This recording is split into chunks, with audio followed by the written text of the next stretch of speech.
दोस्तों, भारत की भूमि वीर वीरांगनाओं की भूमि है। यहाँ ऐसे अनेकों वीर वीरांगनाएं हुए हैं जिन्होंने अपने त्याग, बलिदान और अपनी बुद्धिमत्ता से इस देश की रक्षा की है, इसकी समृद्धि में अपना महत्वपूर्ण योगदान दिया है।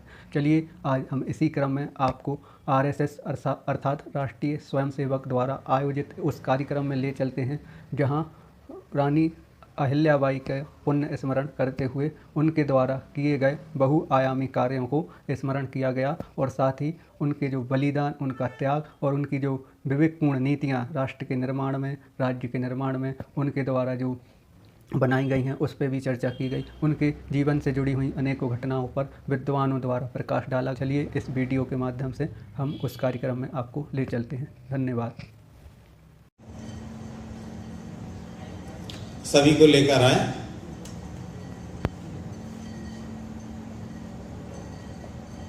आदरणीय विभाग संचालक जी, हमारे आज के मुख्य अतिथि, हमारे बुंदेलखंड माटी के गौरव आदरणीय श्री राम सहाय पांडे जी, हमारे विशिष्ट अतिथि आदरणीय श्री दीनदयाल असाठी जी, और जो हमारे प्रांत संपर्क प्रमुख हैं महाकौशल के, जिनका हमें आज मुख्य उद्बोधन प्राप्त होना है, ऐसे डॉक्टर हरीशचंद्र जी द्विवेदी, और हमारे जो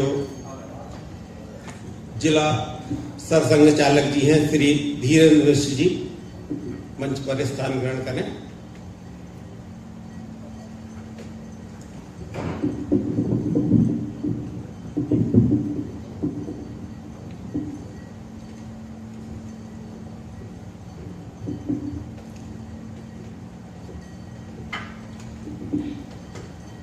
और मैं सभी मंचासीन अतिथियों से निवेदन करता हूं, कृपया दीप प्रज्वलन करके दीप प्रज्वलित करें और कार्यक्रम का विधिवत शुभारंभ करें।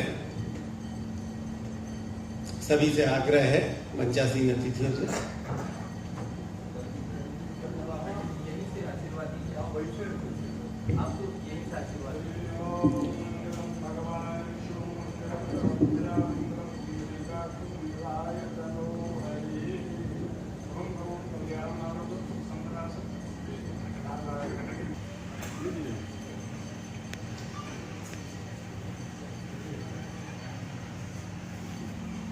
ओम शुभम करोतु कल्याणं आरोग्यं सुखं दासतु लासाय दीप्तों ओम सुस्मिन्द्र प्रवाह सुसनाः लोका स्ववेदाः सुस्मितार्चो अर्चनेमि स्वस्तिलो विहस्मन्द्रातु हरे ओम देवो शान्तिरन्तरिक्षं शान्तिः पृथिवी शान्तिरापः शान्तिरौषधयः शान्तिः वनस्पतयः शान्तिर्विश्वे देवाः शांति ब्रह्म शांति सर्वं शांति शांति शांति समशांति।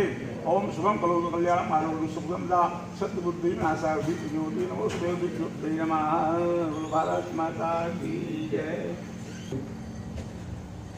आज व्याख्यान के इस कार्यक्रम में पधारे समस्त अतिथि बंधुओं का, गणमान्य बंधुओं का एवं मातृशक्ति भगिनियों का हार्दिक स्वागत है, वंदन है। परिचय की वेला में प्रथम परिचय मेरे से बाईं ओर श्रीमान डॉक्टर गौरीशंकर जी चौबे, माननीय विभाग संघ चालक सागर विभाग। आप अस्थि रोग विशेषज्ञ हैं और आपका निवास सागर है। द्वितीय परिचय श्रीमान डॉक्टर धीरेन्द्र जी मिश्रा, माननीय जिला संघ चालक सागर जिला, आपका निवास सागर है। परिचय की वेला में तृतीय परिचय आज के कार्यक्रम के मुख्य अतिथि श्रीमान राम सहाय जी पांडे, आप भारत सरकार द्वारा कला के क्षेत्र में पद्मश्री पुरस्कार से सम्मानित हैं, आपका निवास सागर है। अगला परिचय कार्यक्रम के मुख्य अतिथि श्रीमान दीनदयाल जी असाठी, आप व्यवसायी हैं, सन्मति फ्लोर मिलके आप मालिक हैं, संचालक हैं, आपका निवास भी सागर है।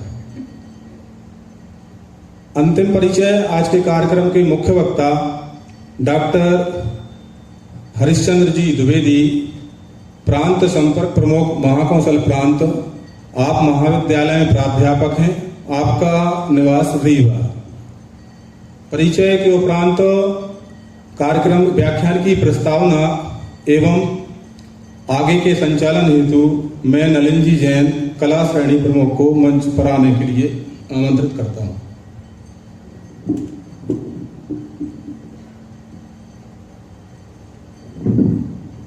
जी हाँ, नीचे एक परिचय और है, बहुत विशिष्ट परिचय है। आदरणीय श्री राम जीवन जी शास्त्री, आप कबीरपेट सागर और खामखेड़ा के 2 जगह के मठाधीश हैं और निश्चित रूप से आपका सानिध्य हमें लगातार प्राप्त होता है। और मैं भी व्यक्तिगत रूप से लगभग पिछले 20 से 25 वर्षों से आपसे जुड़ा हुआ हूँ। तो राष्ट्रीय स्वयंसेवक संघ सागर जिला संपर्क विभाग की इस व्याख्यान माला कार्यक्रम में आप प्रबुद्ध नागरिकों का हार्दिक अभिनंदन है। हम राष्ट्र के सांस्कृतिक, सामाजिक, धार्मिक एवं आर्थिक पुनरुत्थान के क्षेत्र में योगदान देने वाले विभिन्न महापुरुषों के पुण्य स्मरण सदैव करते आ रहे हैं। इसी क्रम में पुण्य श्लोका देवी अहिल्याबाई होलकर द्वारा उनके जीवन काल में किए गए बहुआयामी कामों के निमित्त यह कार्यक्रम व्याख्यान आयोजित है। तो मैं इस कार्यक्रम की प्रस्तावना के लिए हमारे सागर विभाग के संघ चालक आदरणीय डॉक्टर गौरी शंकर चौबे जी को सादर आमंत्रित करता हूं। कृपया आएं और अपना भूमिका स्वागत भाषण दें।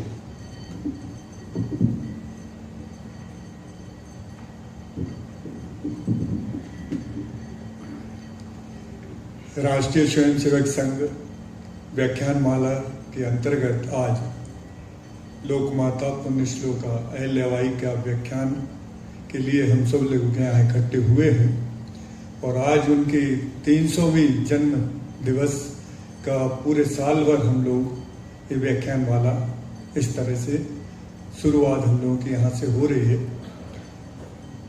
रानी अहिल्याबाई का जो जीवन है वो जानने के लिए हमें 1680 से बात अपनी शुरू करना पड़ेगी कि 1680 में आके छत्रपति जी की मृत्यु होती है शिवाजी महाराज की और उसके 45 वर्ष बाद एक बेटी का जन्म होता है अहमदनगर के एक जामखेड़े जिले के अंतर्गत एक चांदी गांव में मनको जी के यहाँ। और वो बच्चे शुरू से ही इतनी प्रखर बुद्धि की थी, जो धार्मिक ग्रंथों के प्रति अपनी श्रद्धा रखती थी। उसकी पढ़ाई लिखाई, उसका लालन पोषण सब कुछ परिवार में हुआ था। एक बार जब वो मंदिर में आरती कर रही थी, आरती करने के बाद दीन दुखियों को खाना खिला रही थी, उसी वक्त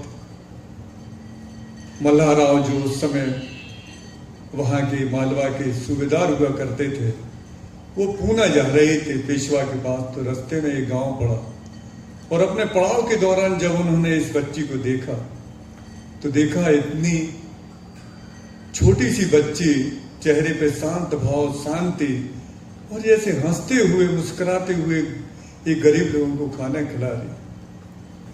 तुरंत उनके मन में भाव आया कि क्यों ना मैं अपने बच्चा, जो उनकी इकलौता पुत्र खांडेराव था, उसके लिए ये बच्ची उपयुक्त होगी तो शादी का प्रस्ताव इसके पिताजी के पास रखे जाए।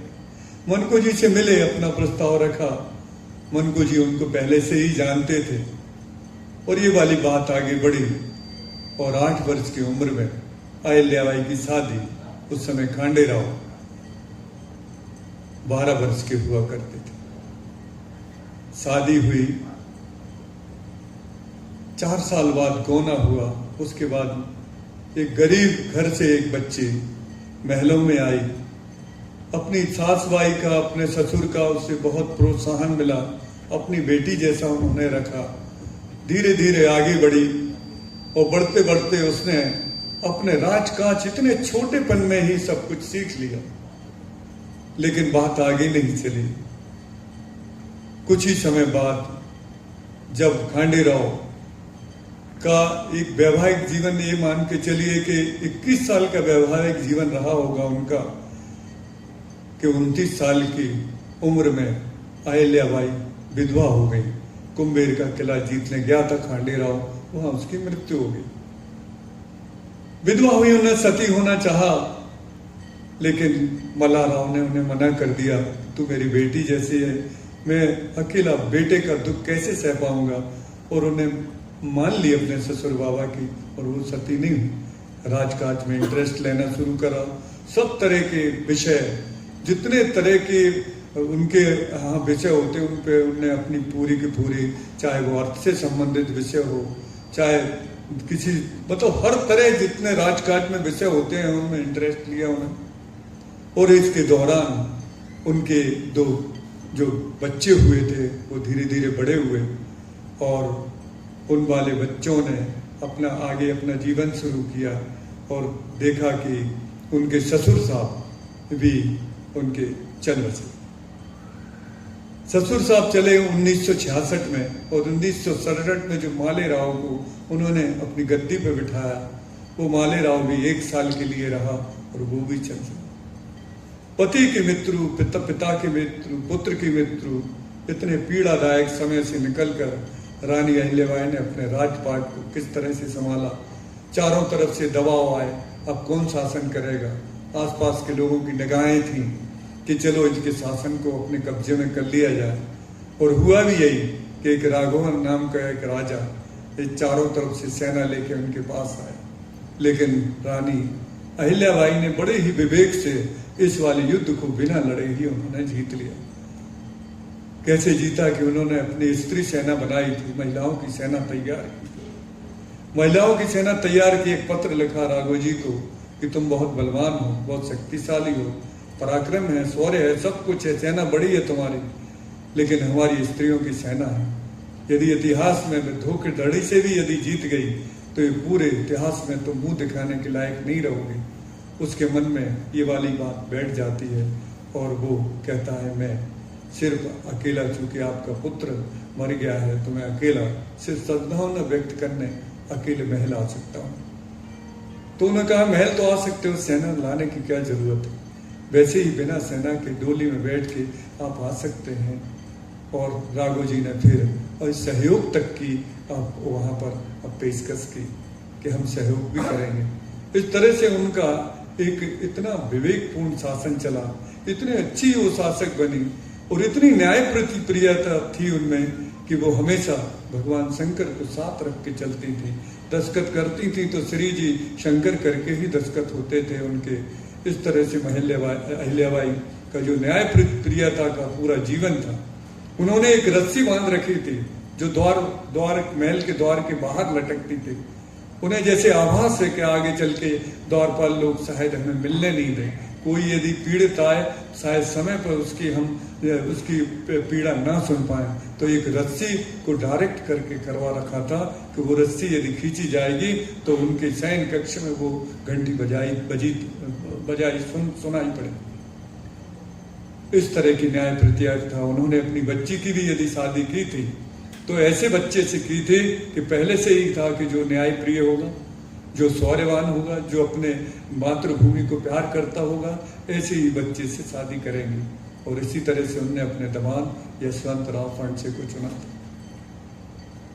लेकिन भाग्य का खेल देखिए कि उनकी बेटा जो उनका दामाद है वो भी मर जाता है, और उसके मरने के बाद उनकी बेटी सती हो जाती है, उसको सती होने से नहीं बचा।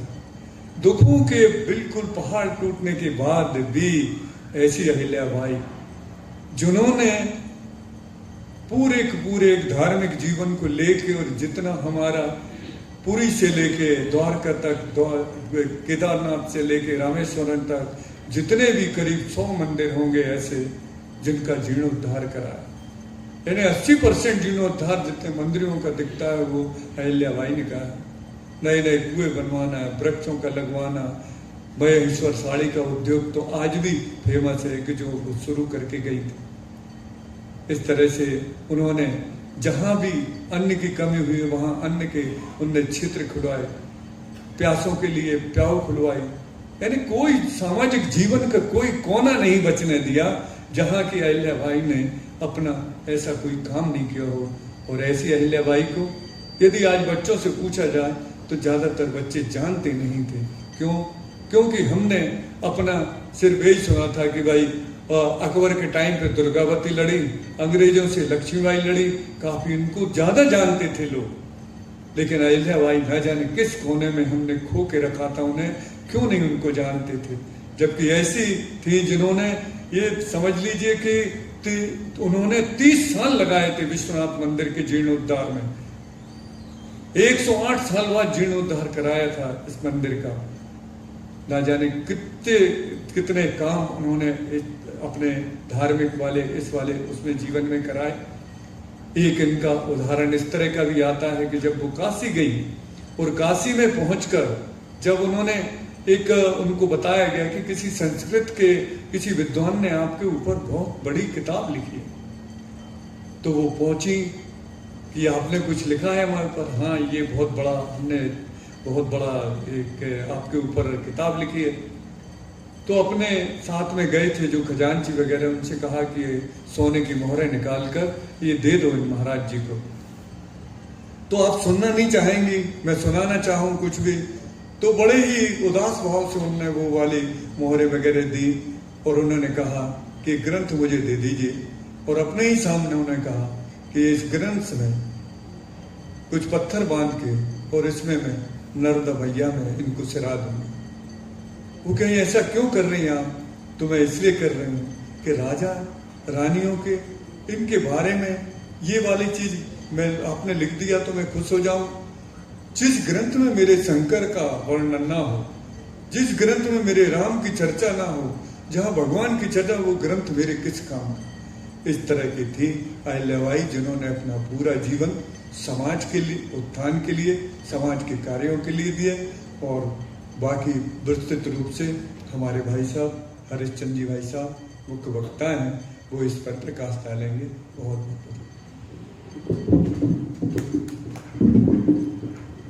जी हाँ, मुख्य वक्ता से पहले आज हमारे कार्यक्रम के जो मुख्य अतिथि हैं, परम आदरणीय, जिन्होंने नृत्य कला से बुंदेलखंड को गौरवान्वित किया है, पद्मश्री दादा श्री राम सहाय पांडे जी को आमंत्रित करता हूँ छोटे संक्षिप्त उद्बोधन के लिए। आप जी।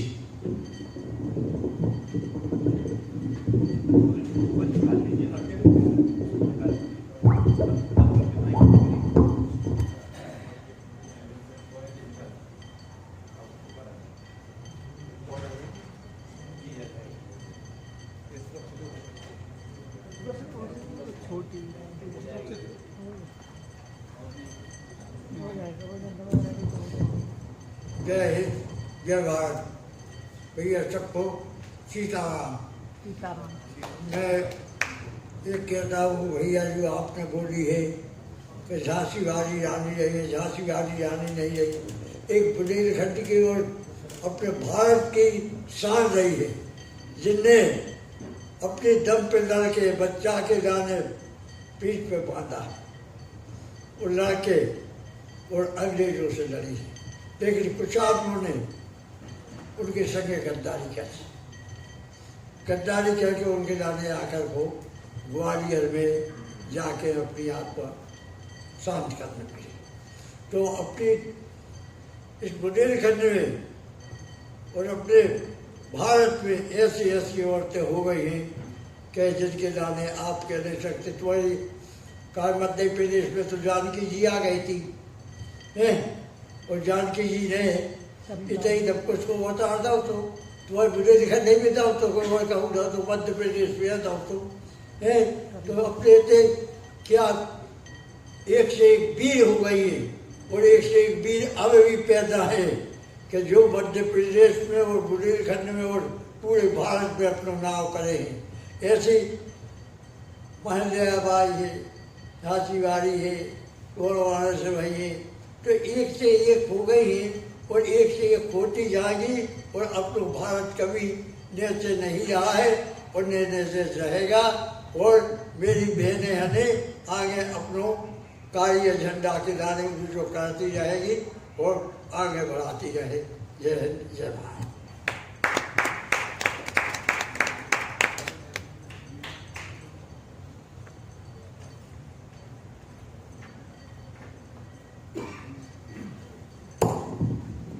जी हाँ, हमें आदरणीय दादा राम साहेब पांडे जी से आशीर्वचन प्राप्त हुआ और अब मैं बड़े आदर के साथ में हमारे मुख्य वक्ता जो कि हमारे महाकौशल के प्रांत संपर्क प्रमुख हैं, ऐसे श्रीमान डॉक्टर हरिश्चंद्र जी द्विवेदी मैं सादर आमंत्रित करता हूं, आए और अपनी बात रखें।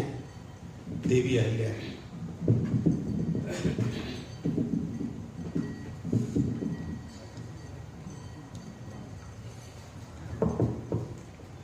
राष्ट्रीय स्वयंसेवक संघ सागर विभाग सागर जिले के द्वारा आयोजित आज के इस व्याख्यान में मंच में विराजमान आज के कार्यक्रम के मुख्य अतिथि, पद्मश्री पुरस्कार से सम्मानित और अपने पूरे मध्य प्रदेश बुंदेलखंड को गौरवान्वित करने वाले श्रद्धेय श्री राम सहाय जी पांडे, आज के कार्यक्रम के विशिष्ट अतिथि और प्रसिद्ध उद्योगपति आदरणीय साठी जी, मंच में विराजमान हमारे सागर संभाग के माननीय विभाग संचालक जी, मंच में विराजमान अपने जिले के माननीय जिला संघ चालक जी और आज के कार्यक्रम में अपने संघ के श्रेष्ठ ज्येष्ठ और हम सब लोगों के लिए अनेकों वर्षों तक प्रेरणा देते रहे अपने श्रीमान सुनील देव जी, जो सागर के ही मूलतः निवासी हैं, और इस कार्यक्रम में उपस्थित देवियों, सज्जनों एवं संत वृंद। जैसा कि आप सबको जब आमंत्रण पत्र मिला होगा तो उसमें आज के विषय की थोड़ी एक कल्पना दे दी गई थी और अभी मुझसे पहले अपने इस विभाग के विभागीय संचालक जी ने पुण्य श्लोका लोकमाता अहिल्याबाई जी के बारे में कुछ बातें कही। बंधुओं, संस्कृत में एक श्लोक है विष्णु पुराण में, उत्तरम यत् समुद्रस्य हिमाद्रेश्च दक्षिणम वर्षतद नाम भारतीय यत्र संतति। मैं इस श्लोक का उल्लेख इसलिए कर रहा हूं कि ये श्लोक कोई 5000 वर्ष पहले का लिखा हुआ है। उत्तर में समुद्र से हिमाद्रेश्च दक्षिणम वर्षतद नाम भारतीय यत्र संतति।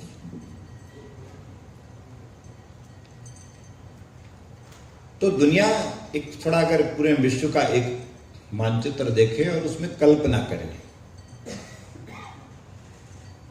तो आज जो संयुक्त राष्ट्र संघ है उसके सदस्य देशों की संख्या को अगर हम थोड़ा एक गणना करें या उसके मापदंड को आधार बना के हम थोड़ा विश्व का एनालिसिस करें, विश्लेषण करें, तो 194 देश संयुक्त राष्ट्र संघ के सदस्य हैं।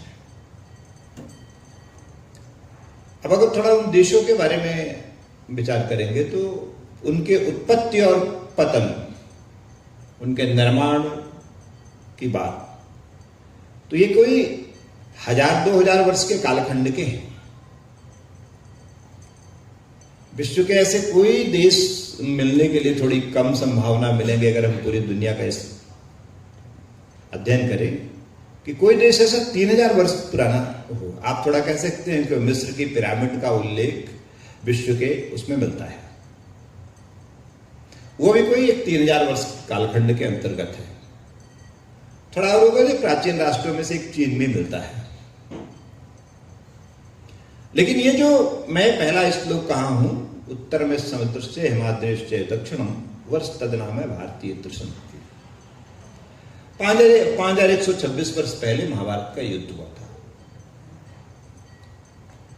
तो 5126 वर्ष पहले का ये श्लोक लिखा है। इसका मतलब कि हमारे भारत का ये जो एक अपना जो भारत है तो लाखों वर्ष पहले का है। लाखों वर्ष में कोई हवा पर आधारित बात नहीं कर रहा हूं।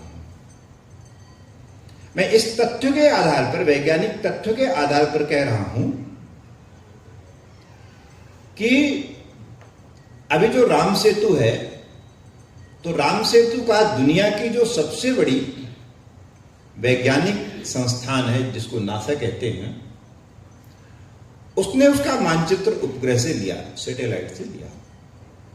और जो वर्तमान में विज्ञान में किसी चीज को, पुरानी चीज का अध्ययन करने का कि उसकी आयु क्या है, अवधि क्या है, कितने वर्ष पुराना है, जिसको कार्बन डेटिंग कहते हैं, उसके आधार पर जब उन लोगों ने निष्कर्ष निकाला है तो वो कोई 10 लाख वर्ष ऐसा वो मानते हैं। जिस कालखंड में भगवान का जन्म हुआ है, उसका अपने आंख का जो खगोल विज्ञान है उसके अनुसार वो करीब 17 लाख होता है। तो ऐसा मोटे तौर पर हमारे अनुसार वो कालखंड 17 लाख वर्ष पहला है, और जो अमेरिका के नासा ने राम सेतु का विश्लेषण किया है, वैज्ञानिक वो किया है, उसके अनुसार 10 लाख। तो मोटा मोटा हमारा देश जो है इतना वर्ष पुराना है। इसलिए दुनिया में और इससे पुराना कोई देश नहीं है, और उसका मानचित्र भी विष्णु पुराण में वर्णन है कि इस प्रकार के भूखंड में रहने वाला जो देश है वो भारत है। तो मैं ये सब जगह कहता हूं कि भारत ऐसे ही सुरक्षित नहीं है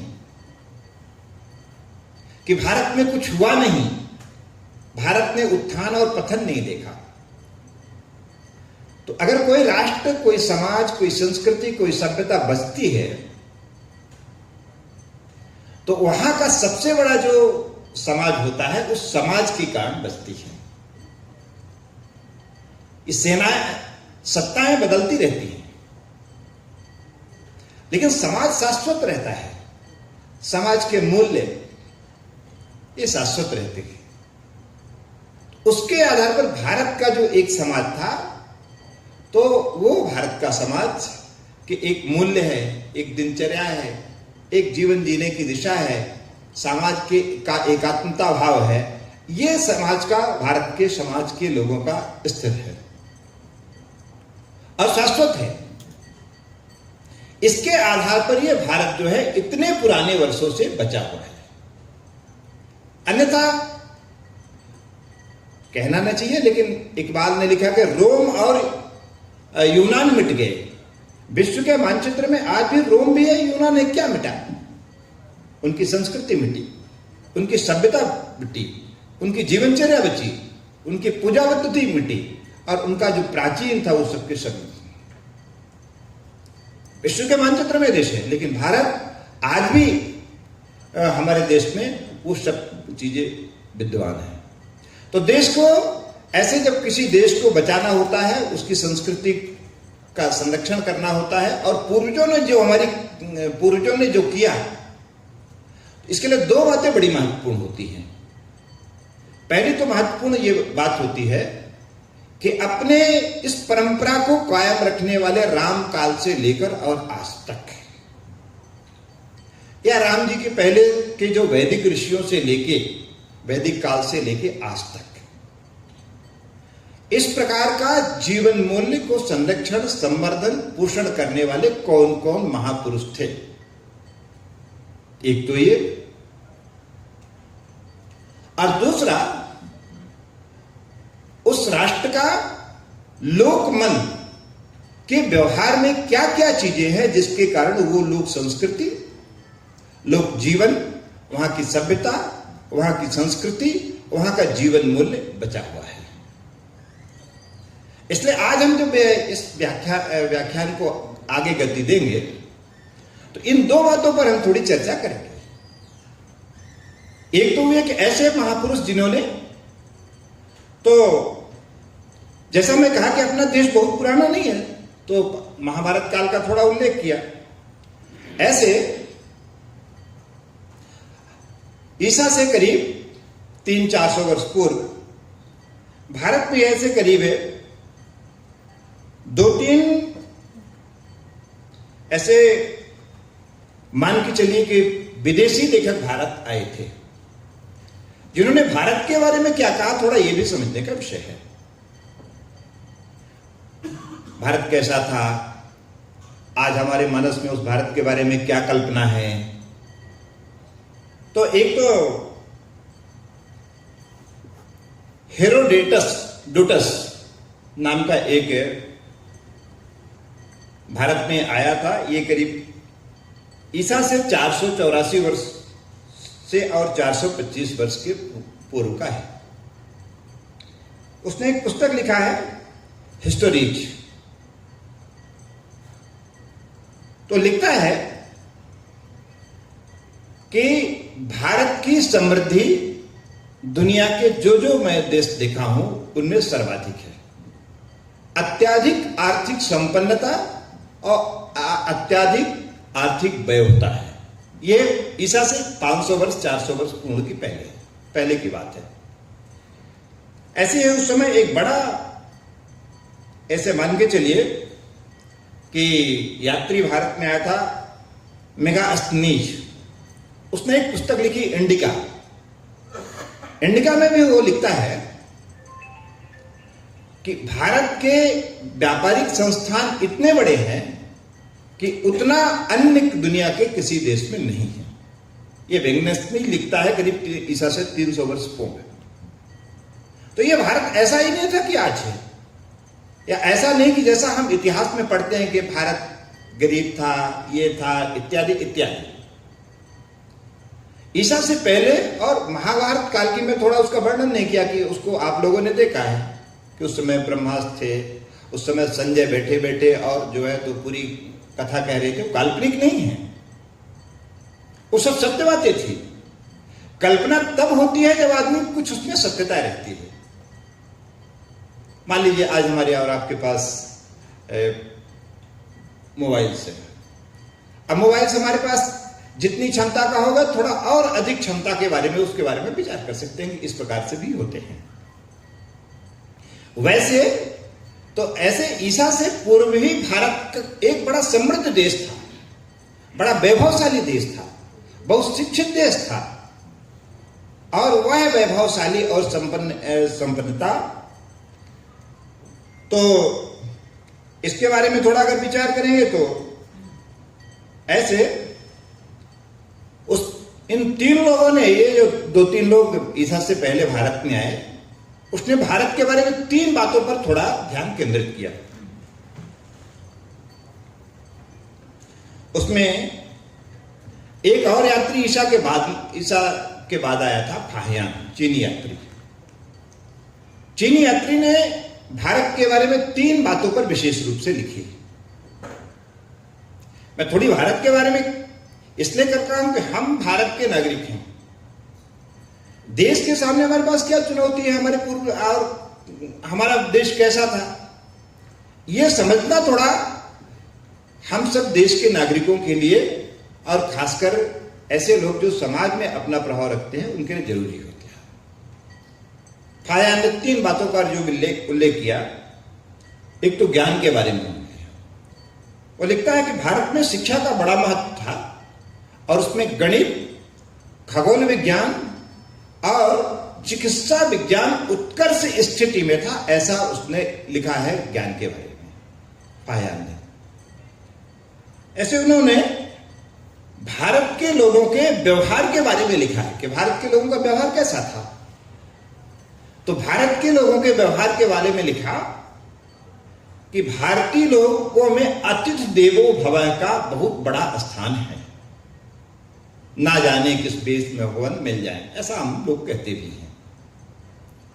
और बहुत जगह तो ऐसी मान्यता है कि 24 घंटे में एक बार भगवान के किसी न किसी उसका हमको दर्शन होता है। तो लिखता है कि भारत में अतिथि देवो भव का बड़ा स्थान है और भारत के लोग बड़े सहनशील और सत्यवादी थे, ऐसा वो लिखता है यहां के लोगों के आम व्यवहार के बारे में। तीसरी बात तो जो लिखता है फाहियान, वो लिखता है कि भारत की सड़कें बहुत साफ सुथरी थी और व्यापार केंद्र वहां बहुत बड़े बड़े थे। ये ईसा से 300 वर्ष बाद की बात है।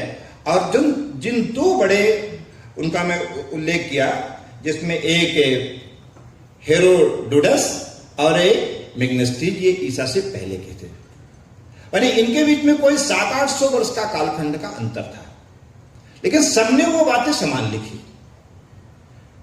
फिर उसके बाद एक और करीब 700-800 वर्ष के बाद एक और ऐसा बड़ा विदेशी व्यक्ति भारत में आया अरब का, जिसने भारत के बारे में बहुत कुछ थोड़ा वर्णन किया है।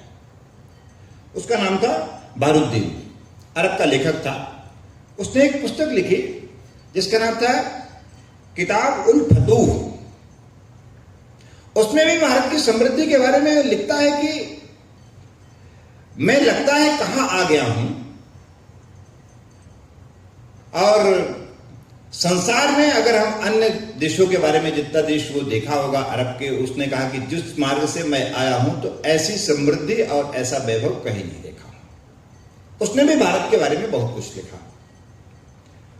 तो हमारा देश ऐसा था, और ये 1249 के आसपास ये आया था बारूद्दीन।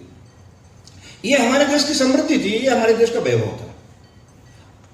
1857 में जब इस देश में अंग्रेजों के साथ पहला हुआ, तो उस समय भारत की जीडीपी पूरी दुनिया की जीडीपी की 27% व्यापार में अपना एकाधिकार था। 1857 माने मोटे मोटे तौर पर 250 वर्ष पहले, ऐसा मान के चलिए। और जब 2047 में देश का दुर्भाग्यपूर्ण विभाजन हुआ, तो उस समय भारत की जीडीपी दुनिया की जीडीपी की केवल 2% रह गई। अब कल्पना करिए कि दुनिया 1857 तक हमारे भारत में यहां था। अब भारत में अंग्रेज और ये सब विदेशी क्यों आए? कुछ लोगों के पास जब बैठते हैं तो कहते हैं अंग्रेजों ने भारत में आया, भारत में ट्रेन दी, इत्यादि इत्यादि। क्यों? वो हमारे लिए करने के लिए नहीं आए थे। 45 ट्रिलियन डॉलर अंग्रेजों ने भारत से अपने यहां का धन जो है तो इंग्लैंड ले गए। आज हम कहते हैं कि हमारी इकोनॉमी 3 या 5 ट्रिलियन डॉलर होनी चाहिए, उस समय ले गए। आज अमेरिका की भी इतनी समृद्धि और इतना बजट नहीं होता। तो ऐसा एक हमारा देश बड़ा वैभवशाली था। अब हम थोड़ा विषय की ओर चलते हैं। आज जैसा अभी हमारे पूर्व वक्ता ने कहा कि हमने थोड़ा पुण्य उस्लेका लोकमाता अहिल्याबाई के बारे में, आज हमारे यहाँ की एक चाणक्य ने अपने अर्थशास्त्र में लिखा है कि परदारेषु मातृवत भवः। तो लिखते हैं कि हमारे यहाँ जो है तो दूसरी जो है मातृशक्ति जो है वो माँ के समान होती है। भगवान राम ने तो एक बार सीता जी को देवी सीता के रूप में संबोधन में कहा है। आज का जो विद्यार्थी है, कॉलेज है, सब जगह ये पढ़ाया जाता था कि भारत में महिला अबला थी, निर्बला थी, अत्याचार होता है, ऐसा पूरा एकदम। और एकदम जो युवाओं का मन है उनके मानस में सब कुछ ये बैठा हुआ है। और तमाम बड़े बड़े कॉलेजों में, विश्वविद्यालय में, बड़ी बड़ी परीक्षाओं के प्रशिक्षण में ऐसा पढ़ाया जाता है।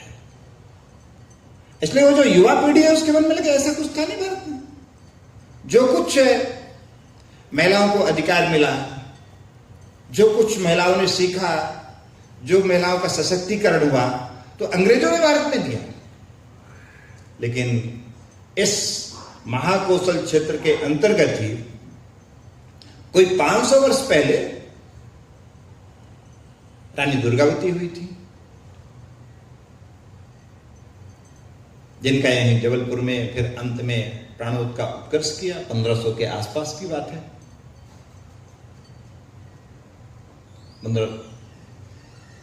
तो वो 500 वर्ष पहले की बात थी। ये 300 वर्ष पहले की बात है दूसरी, जो हम पुण्य श्लोका लोकमाता अहिल्या देवी होलकर जी के बारे में आज स्मरण कर रहे हैं। 31 मई 1724 को इनका जन्म हुआ था, जैसा बताया गया। इसलिए उनकी 300वीं जयंती 31 मई 31 मई से प्रारंभ हो गई है। पूरे देश में ऐसे महापुरुषों का स्मरण करना, उनके लिए उनके किए हुए कार्यों को समाज को बताना, ये हमारी और आपके पीढ़ी की एक नैतिक जिम्मेदारी बनती है। कि आखिर उनको हम क्यों पुण्य श्लोका कहते हैं, लोकमाता क्यों कहते हैं, ये सारे विषय हम सबके ध्यान में आना चाहिए। मैं ऐसे कॉलेज में पढ़ाता हूं, तो भी जिस दिन 13 अगस्त के दिन उनका निर्माण दिवस था, अपने देवी अहिल्याबाई का, तो मैं ऐसे विद्यार्थियों से पूछा कि इंदौर विश्वविद्यालय का क्या नाम है। तो नाम तो आजकल अंग्रेजी का चलता है, डीएवी ऐसा कुछ क्या बता दिए। मैं कहा हिंदी में क्या होगा, तो उसका भी देख के बता दिए। मैं कहा कि इसमें कितने छात्र हैं जो उस विश्वविद्यालय से डिग्री लिए हैं, तो मैं रीवा का हूं, संयोग से उसमें 3 छात्र निकल आए। तो मैं कहा अच्छा आप बताओ इनके बारे में जिसके नाम में विश्वविद्यालय है। मैं उन तीनों को खड़ा किया, मैं कहा बताओ। तीनों ने कुछ भी नहीं बताया कि देवी अहिल्याबाई कौन थी। संयोग में उसमें 2 छात्राएं थी। हमारी पीढ़ी को मालूम नहीं, उसी विश्वविद्यालय से पढ़े हुए हैं। तो समाज आज ऐसे विस्मृत, आत्मविस्मृत अवस्था में है कि हमारे पूर्वजों ने हमारे देश के लिए, हमारी संस्कृति के लिए क्या किया, हम अपनी पीढ़ी को बता नहीं रहे हैं। जब हम अपनी पीढ़ी को बताएंगे नहीं, तो फिर वो कैसे हमारी प्रश्न में उनके प्रति श्रद्धा का भाव जागृत होगा। श्रद्धा, सम्मान का भाव जब पूर्वजों के प्रति होता है, तब फिर उनके प्रति आगे एक उसको, उस प्रवाह को ले जाने के लिए अपने अंदर विचार जन्म लेता है। तो अपनी जो माता अहिल्याबाई थी, उनके बारे में बहुत कुछ बता दिया गया है, लेकिन उनका जीवन बड़ा संघर्षपूर्ण था। एक तो 12 वर्ष की आयु में, पहले ही बताया कि एक सामान्य परिवार की जन्मी थी और राजघराने में बहू बन के आई 12 वर्ष की आयु में। पर संघर्ष बहुत झेला उन्होंने, और उस संघर्षों झंझावातों के बीच कोई दूसरा होता तो वो कहता कि हम आत्महत्या कर लेंगे।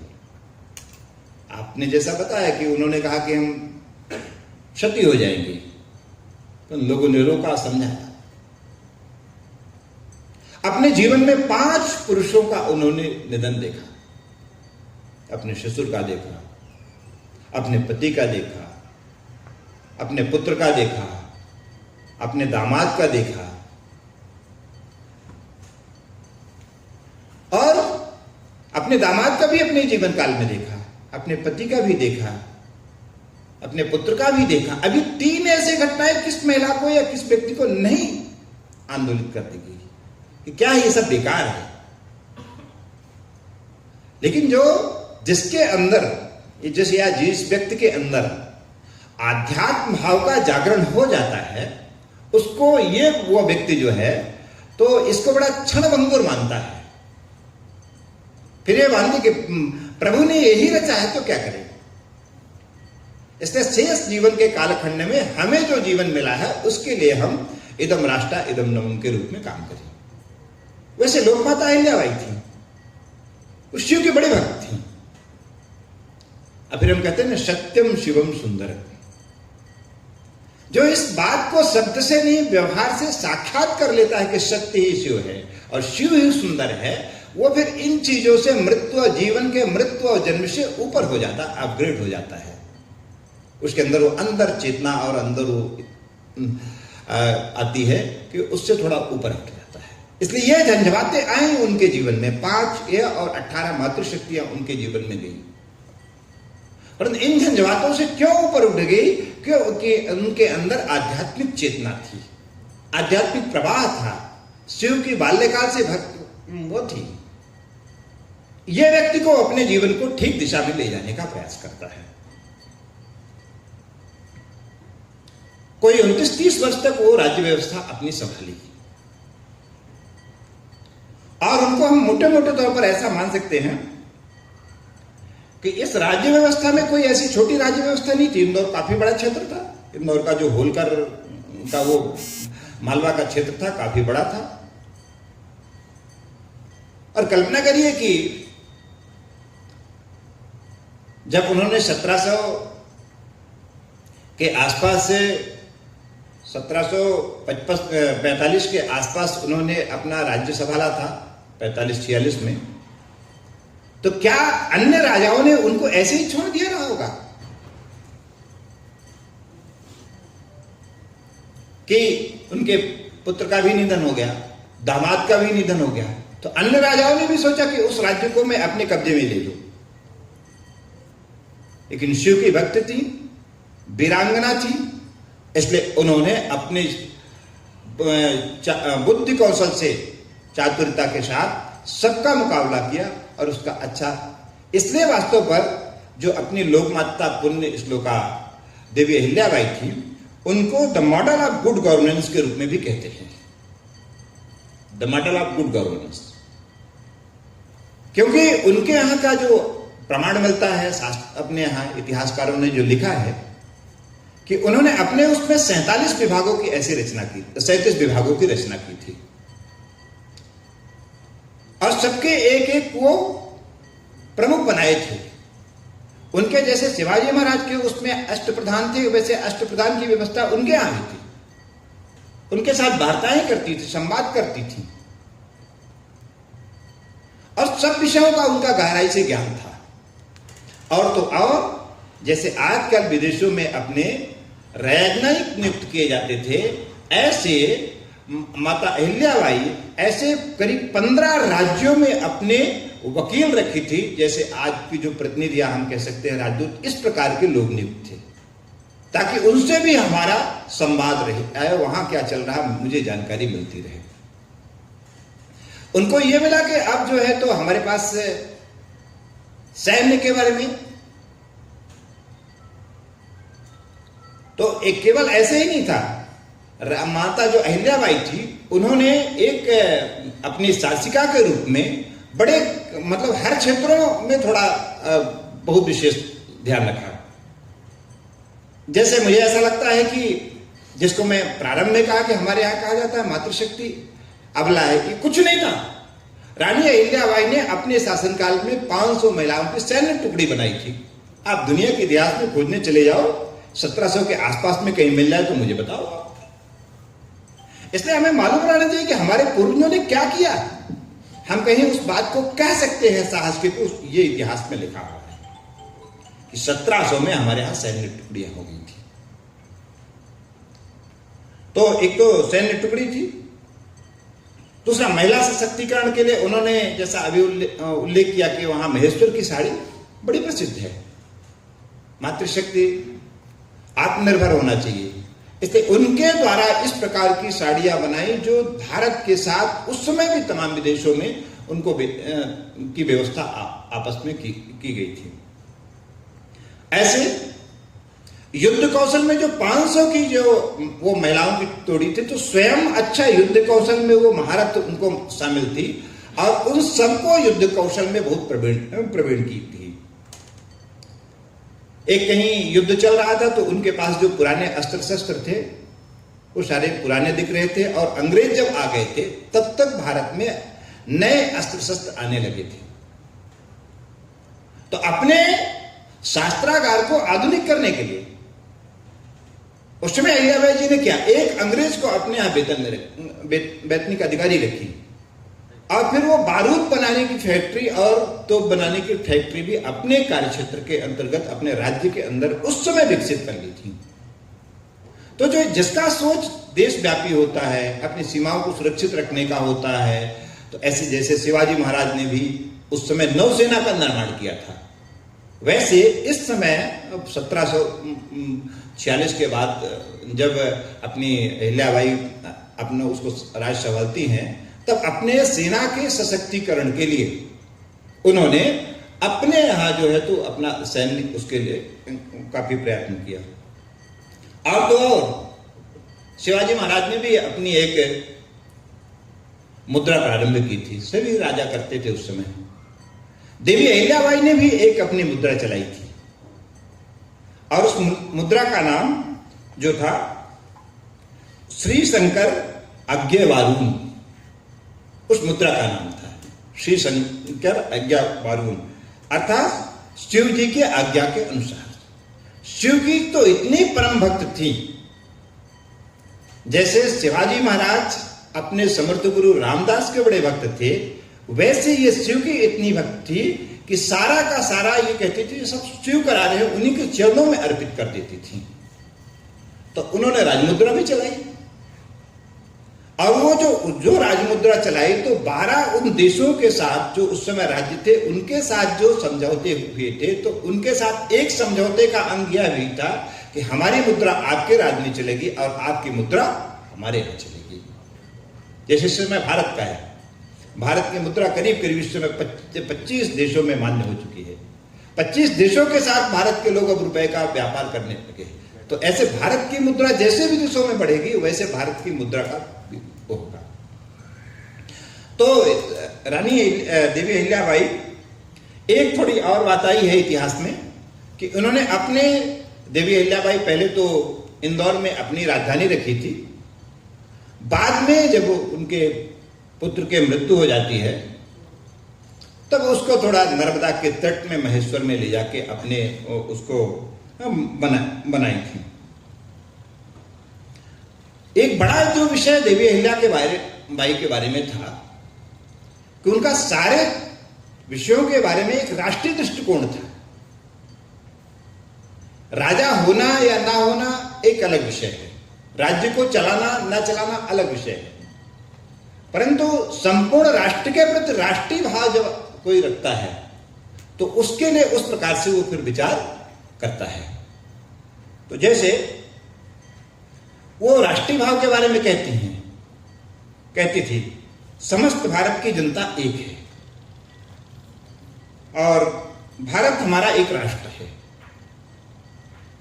छोटे बड़े राज्यों का भेद विष के समान है, ऐसा देवी अहिल्याबाई उस समय कहती थी। राज्य जो पूरे देश में छोटी छोटी बातों के लिए राजा आपस में लड़ते थे, वो कहती थी कि ये जो छोटे बड़े राज्य आपस में भेद कर रहे हैं ये विष के समान है। और आगे वो कहती हैं यह भेद एक दिन सबको नरक में धकेल देगा। यानी कितनी युग दृष्टा थी वो कि जो अंग्रेज हमारे यहां 1857 के बाद या अन्य बाद में वो की थी, उन्होंने जो देखा तो उन्होंने कहा ये मुझे एक दिन नरक में धकेल देगा। क्यों? उन्होंने प्रयास भी किया अपने स्तर में कि सारे राजाओं अपने मतभेद को जोड़कर कम से कम राष्ट्रीय चिंतन सबके अंदर रहना चाहिए, परंतु ऐसा उनका नहीं माना गया और अंत में फिर हम सब जानते हैं कि हमारे यहां का सारा धन वैभव अंग्रेज ले गए। और जब कोई एक राजा होता है तो राजा की पहचान 2-3 बातों पर बड़ी निर्भर रहती है। एक तो उस राज्य का विकास, दूसरा राज्य की न्याय व्यवस्था। उस पर बैठने के बाद लोगों की न्याय व्यवस्था पर प्रश्न चिन्ह लगने लगता है। रानी जो अहिल्याबाई थी बहुत न्यायप्रिय थी। उनके जो पति थे तो एक बार पति के बारे में ही कुछ उन्होंने ऐसा काम कर दिया तो 25 उस समय जो अपना वो चलता था सिक्का चलता था तो 25 ऐसे सिक्के के बारे में 25 मुद्राओं का जुर्माना रानी अहिल्याबाई ने अपने पति के ऊपर लगाया था। जब ऐसा राज्य करता है, राजा करता है, तब आम जनता का जो है तो राजा के प्रति एक श्रद्धा का भाव जागृत होता है, तब फिर जाके वो जनता उसके प्रति श्रद्धावान होती है। उनका सेनापति था, जाट आंदोलन हुआ उस समय जाटों ने कहा कि कुछ कर व्यवस्था के लिए, उसने धोखा दिया। सोहन सिंह जाट, सौरभ सिंह जाट, उन्होंने विचार नहीं किया कि हमारा सेनापति है और तोप के मुंह में बांध के उड़वा दिया। ऐसी न्यायप्रियता जो है तो रानी अहिल्याबाई में थी। तो ये राज्य के उसके लिए बड़ा महत्वपूर्ण होता है। और जैसा कि वो केवल न्याय इतने देश अपने राज्य के विकास करने के लिए, राज्य की समृद्धि करने के लिए इतना ही नहीं थी, जैसा मैं बताया प्रारंभ में कि वो एक बहुत ज्यादा धार्मिक भी थी। पूरे देश के अंदर ऐसे कोई भी तीर्थ स्थान न रहे होंगे जिसको आताताइयों ने, मुगलों ने तोड़ा होगा और फिर से उनका जीर्णोद्धार न कराई हो। मथुरा में उन्होंने कराई, काशी में उन्होंने कराया, अयोध्या में उन्होंने कराया, रामेश्वरम में उन्होंने कराया, ऐसे पता नहीं द्वारका में उन्होंने कराया। सब जगह उन्होंने ऐसा जीर्णोद्धार, खासकर उन स्थानों को जिनको इन लोगों ने तोड़ने का, विध्वंस करने का, खंडित करने का प्रयत्न किया था। एक बार लोगों में वो भाव जागृत हो गया, अरे यहाँ मालवा की महारानी जो है, एक अगर रामेश्वरम का उद्धार कराती, क्या संदेश जाएगा वहां? मालवा की एक शासिका जो है, एक द्वारका का जीर्णोद्धार कराती है तो क्या संदेश जाएगा? मालवा की शासिका जो है तो एक अगर काशी का जीर्णोद्धार कराती है, अयोध्या की, उससे हिंदू भाव का जागरण होगा, हिंदू चेतना जागृत हुई, राष्ट्रीयता जागृत हो गई। लोगों की जो सोई अवस्था थी वो लगा कि नहीं, हमारे इस देश को, समाज को संभालने वाला फिर कोई और। तो करीब करीब ऐसे वो छोटे बड़े 100 स्थानों का जीर्णोद्धार कराई। उसका थोड़ा आज समय अपना कम है। 30 तो केवल महाराष्ट्र क्षेत्र के अंतर्गत ही 30 मंदिरों का उन्होंने जीर्णोद्धार कराया था। और जैसा किसी राज्य के लिए कुछ तो 2-3 बातें और अनिवार्य होती है। आज भी उनके समय की जो जल संरक्षण की नीति थी वो दुनिया के लिए रिसर्च का विषय है। उधर वहां और अपने यहां के रानी दुर्गावती ने भी इस प्रकार से बड़ा काम किया था। वन के कारण, और वन जो है तो खासकर वो वन जो ज्यादा ऑक्सीजन देते हैं उसके प्रति भी यह दृष्टिकोण हो। तो तमाम रोड के किनारे, धार्मिक स्थानों के कारण ऐसे जो अपने औषधि और ज्यादा ऑक्सीजन देने वाले पौधे थे, इनके बारे में भी उन्होंने जो वृक्षारोपण भी कराया, तो काफी मात्रा में उनके समय ये उनके आज्ञा के अनुसार हुआ करते थे। केवल इतना ही नहीं, किसी राज्य के विकास के लिए अगर हम देखेंगे तो एक उसका दूसरा जो बड़ा महत्वपूर्ण पहलू होता है वो शिक्षा होता है। शिक्षा के बारे में भी उन्होंने बहुत कुछ किया। जैसे आज जो रिसर्च होता है, 19 विषयों के बारे में वो अपने यहां रिसर्च करवाती थी, उनके अध्येता रखी थी। तो इसलिए मैंने रानी लोकमाता पुण्य श्लोका, अगर हम अहिल्याबाई के बारे में विचार करेंगे, ये संक्षिप्त में मैं केवल बताया हूं, उनके बारे में अगर बोलना हो तो एक लंबा समय लगेगा। तो ऐसे अपने जो देश की जो वीरांगना थी, ऐसे थे जिन्होंने उस समय जब कहा करते थे कि, या कहा जाता है कि हमारे यहाँ जो है तो मातृशक्ति आगे नहीं हुआ करती थी, एक बार उनका पूरे समाज को स्मरण करना चाहिए, सबको बताना चाहिए कि आज से 300 वर्ष पहले हमारे यहाँ इसी मध्य प्रदेश में ही ऐसे थे। तो लोगों को पुण्य स्मरण करके और उनके द्वारा किए कार्य को, समाज को आगे बढ़ाना चाहिए। एक तो विषय है। दूसरा यह है कि उसमें मैं जैसे ही कहा कि किसी देश के को स्थिर रखने के लिए अगर किसी देश में की अपने संस्कृति को बचाना हो तो उसमें 2 महत्वपूर्ण बातें होती हैं। एक तो महापुरुषों का किया हुआ उसके लिए कार्य, और दूसरा लोक जीवन का उन मूल्यों के प्रति अपना क्या कर्तव्य भाव होता है, इसके प्रति। तो अगर हम सब आज के संदर्भ में भी विचार करेंगे तो हमारे पास इस देश की संस्कृति, इस देश के सभ्यता, इस देश का जीवन मूल्य और हिंदुत्व, इन सब कुछ बचाने के लिए 2-4 बातें हम सबके जीवन के लिए बहुत महत्वपूर्ण है, जो थोड़ा सबको समझने का विषय है। तो एक तो यह है कि आज हम देख रहे हैं कि पूरी दुनिया जो है तो ग्लोबलाइज उससे क्या पर्यावरण से बहुत ज्यादा परेशान है।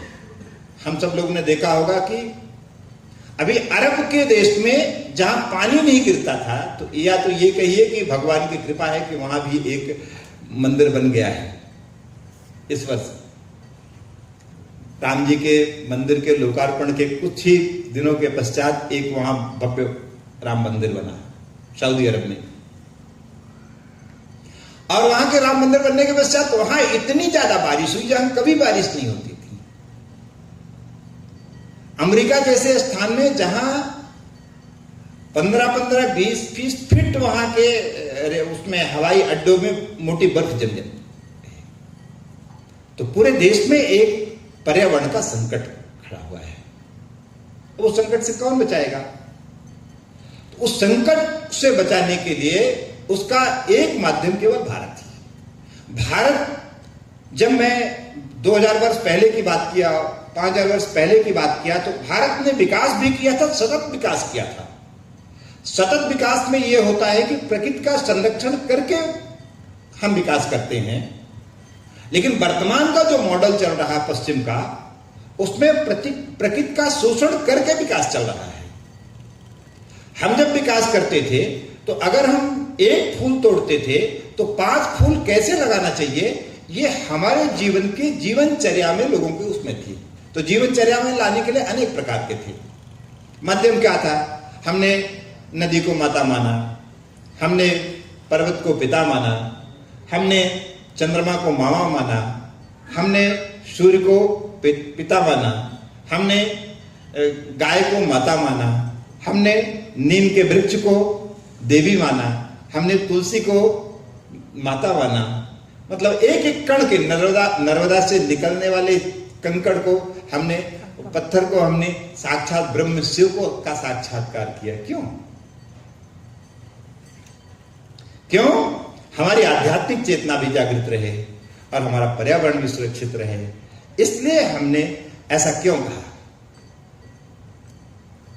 तो पर्यावरण के प्रति हमारा थोड़ा तो अभी ऐसे संघ 2-3 बातों के लिए आग्रह करता है। प्लास्टिक, पानी और वृक्ष। प्लास्टिक, पानी और पेड़। प्लास्टिक में हम क्या कर सकते हैं? आज पूरे शहर में चले जाइए, अगर हमारा और आपका घर बना है, बगल में एक प्लाट पड़ा हुआ है, तो वो 100 घर का जो है कचरा खाना बना होता है। हम प्लास्टिक का उपयोग कम कर सकते हैं क्या? प्लास्टिक एक भूमि के मृदा संरक्षण का एक बड़ा कारण है। हमारे अंदर जो बीमारियां आ रही हैं, चाय हम पीते हैं तमाम होटलों में, छोटे छोटे कप के प्लास्टिक, उसके भी थर्मोकोल भी आने लगे, लेकिन उसमें कितना रसायन लगा रहता है। तो प्लास्टिक मुक्त हम कैसा कर सकते हैं? मैं जब सब्जी लेने कभी कभी जाता हूं, महीने 15 दिन में एक आध बार सब्जी मंडी जानबूझ के जाता हूं, तो 2 झोले के लेके जाता हूं। एक झोले में टमाटर, अदरक, धनिया की पत्ती रखता हूं। शेष झोले में सारी सब्जियां एक साथ लाता हूं, फिर घर में लाके मैं उसको सब अलग अलग मैं ही करता हूं। तो वो जहां टमाटर लेता हूं एक ही जगह में, तो वो जानता है, कहता दीजिए आप न झोला। वो धनिया की पत्ती भी माला जहां, आप ही एक ऐसे हो कि जो नहीं तो मुझे कहते हैं कि धनिया की पत्ती के लिए अलग चाहिए और मिर्च के लिए अलग चाहिए, ऐसे 2 लोग उसकी मांग करते हैं।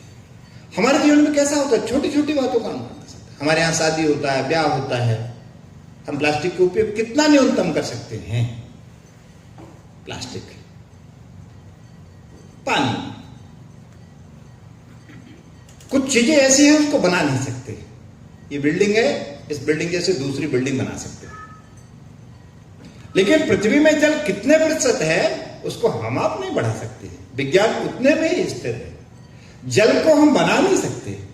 हमने सूत्र पढ़ा है कि जल का सूत्र H2O होता है, हाइड्रोजन और ऑक्सीजन, 2 ऑक्सीजन 2 हाइड्रोजन के और 1 का ऑक्सीजन का वो मिल जाएगा तो H2O बन जाएगा। लेकिन आप बताओ कि दुनिया में H2O बना के कितने लोगों को पानी पिला रहे हैं? कहीं आपको उदाहरण नहीं मिलेगा। जल संरक्षण, स्वच्छ जल कैसे मिले, उसके लिए हमारी भूमिका क्या? हम अपने घरों में कैसे कम कर सकते हैं? जल स्वच्छ रहे, ये क्या कर सकते हैं? जल के संरक्षण और संवर्धन के लिए हम क्या कर सकते हैं? तो थोड़ा एक ये पर्यावरण के प्रति हमारी। और दूसरा तीसरा पेड़। हमारे यहाँ शास्त्रों में लिखा, भगवान राम जब जहां रुके थे उसको पंचवटी कहते हैं। ऐसा क्यों कहा गया? वो तो राजकुमार थे, जंगल में थे, क्यों लगाए 5 पेड़? समाज को भी ये संदेश देने के लिए कि जीवन में कम से कम प्रत्येक व्यक्ति को 5 पेड़ लगाना चाहिए। और 5 पेड़ भी कौन से? वो भी जिसमें ज्यादा ऑक्सीजन देने वाले हैं, कि ताकि जीवन में एक व्यक्ति के जितने ऑक्सीजन की आवश्यकता होती है उतने पेड़ों के उस जीवन काल से उतनी ऑक्सीजन की पूर्ति हमको हो जाए। अर्थात जितना हम ऑक्सीजन ले रहे हैं उतना ऑक्सीजन पैदा करने के लिए हमने 5 पेड़ लगा दिया। तो थोड़ा पर्यावरण के प्रति हमारी सतर्कता बढ़े। दूसरा, एक जो हमारा काम है, आपका, सरकारों का नहीं। सरकारों को मत कहिए, समाज को आगे आना होगा। अभी जबलपुर में एक किसी जंगल को काट करके और वहां कोई फैक्ट्री, कुछ निर्माण काम करने होने वाला है। जबलपुर के लोग कहां एकदम समाज का जागरण करा रहे हैं कि नहीं, ये पेड़ नहीं कटने, हजारों पेड़ कटेंगे। ठीक है, विकास हो, परंतु विकास में पर्यावरण को होकर के ना, हमारी समाज की भूमिका होनी चाहिए। एक ऐसा और थोड़ा विषय आता है कि जिसके कारण समाज में इस समय एक बड़ी विकृति उत्पन्न हो रही है। हमारा सबका परिवार है, हम सब बहुत व्यस्त हैं। व्यस्तता के कारण हमारे परिवार का क्या हो रहा है? अभी मैं आज सुबह एक जगह अल्पाहार करने के लिए गया था, तो मैं पूछा कि पिताजी का क्या नाम है? डॉक्टर साहब हमारे माननीय विभाग संचालक जी बैठे हुए हैं, तो उनके उपनाम के ही वो मिले, चौबे जी। तो मैं उनके बच्चे से पूछा कि इनका नाम ऐसे क्यों पड़ा? तो मैं कहा चौबे को चतुर्वेदी भी कहते हैं। तो उनके बच्चे से पूछा कि 4 वेद कौन है? नहीं बता पाए। किसका काम है भाई?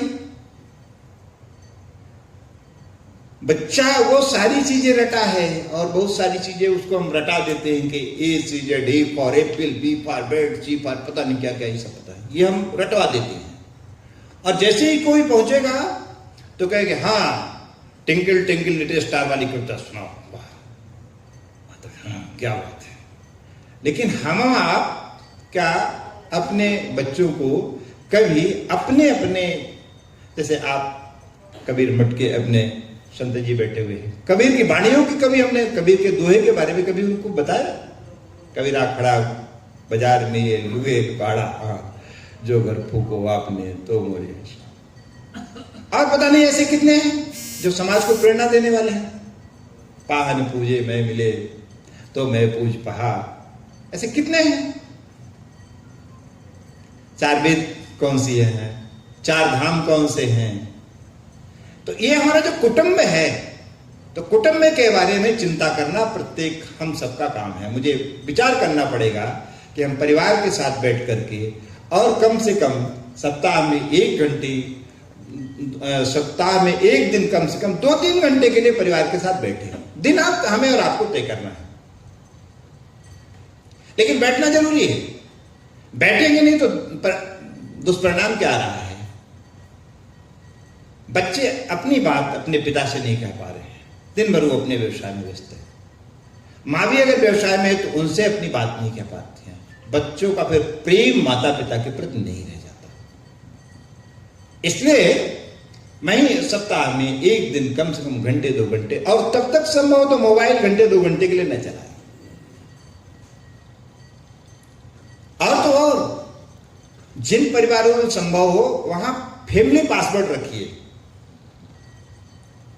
जिस दिन व्यक्तिगत पासवर्ड आने लगेगा उस दिन से समझिए कि दोनों तरफ से कुछ न कुछ दिक्कत है, चाहे बेटा हो, चाहे बेटी हो, चाहे पति हो, चाहे पत्नी। किस बात के लिए? हमारे आप उसमें सबके बीच में ट्रांसपेरेंसी होनी चाहिए। हमारा मोबाइल हमारा बेटा देख सकता है, बेटी देख सकती है, हमारी पत्नी देख सकती है, पत्नी का मोबाइल पति देख सकता है, पत्नी का मोबाइल बेटी और बेटा देख सकता है? इतना ट्रांसपेरेंस है, तब वो कुटुंब ठीक चलेगा। इसलिए सबका काम कुटुंब का प्रबोधन करना है। और हमारे घर में दादी हैं, हमारे घर में नाना है, नानी है, चाचा है, चाची हैं, इनके साथ भी बच्चों को रखना। अगर इनके साथ हम अगर नहीं रहेंगे तो फिर दादी अगर बताएगी हमारी बेटी के साथ, हमारी बहन के साथ कि परिवार का दायित्व क्या है। हम जब जाते हैं कहीं ससुराल पक्ष जाते हैं, फिर हमारी तो वो पहले भी कि नहीं दादी आपके समय ऐसा था, आज के समय ऐसा है। हाँ बेटा है, शिक्षा में ऐसे कुछ उदाहरण देखना, कुछ ऐसे परिवारों के साथ बैठना। ये नहीं हो रहा है तो हर 10 घर में जाएंगे। आज तो पति पत्नी आते हैं और साल 6 महीने के अंदर वो उनके बीच में संबंध विच्छेद होने की स्थिति आने लगती है। क्यों? क्योंकि हम बेटे को ये नहीं बता पाते। हम अपने चाचा चाची दादा दादी के साथ ही नहीं बिठा पाते। ये किसका काम है? तो हमें अगर भारत को फिर से एक बार आगे ले जाना तो ये सारी चीजें सहायक है। पहले की कुटुंब व्यवस्था होती थी, कुटुंब व्यवस्था के कारण ये सारे आज युवा जो है डॉक्टर हैं, इंजीनियर हैं, पढ़ाई कर रहे हैं, आईआईटी में हैं, बड़ी शिक्षा प्राप्त किए हैं। क्यों सुसाइड कर रहे हैं? क्यों डिप्रेशन में आ रहे हैं? क्योंकि वो कभी संयुक्त परिवार में नहीं थे। क्योंकि वो जब बच्चे पढ़ाई रहे, हमारी कल्पना है कि डॉक्टर बनेगा, इंजीनियर बनेगा, सब कुछ बनेगा, लेकिन घर में हमारे चाचा आया है, कभी उनके साथ हम बिठाने का प्रयास नहीं करते। ये सब कुछ करना पड़ेगा अगर समाज को, पीढ़ी को बचाना है। तो दूसरा हमारा विषय है कि हमको अपने कुटुंब को बचाना है। और तीसरा एक और जो समाज की आज आवश्यकता है उसको समझने का विषय है कि हमारे घर में काम करने वाली बहुत सारे हम सबके जो सहायक होते हैं, हमारे जीवन को चलाने वाले होते हैं। इसमें कोई डॉक्टर होगा, कोई इंजीनियर होगा, कोई सीए होगा, तो उनके काम को सहयोग करने वाले घर में कुछ काम सहायक होते हैं। इसलिए उनको, जिनको ऐसे सहायकों के बीच में हमारा व्यवहार कैसा है? हम जब कहते हैं कड़कड़ में भगवान है,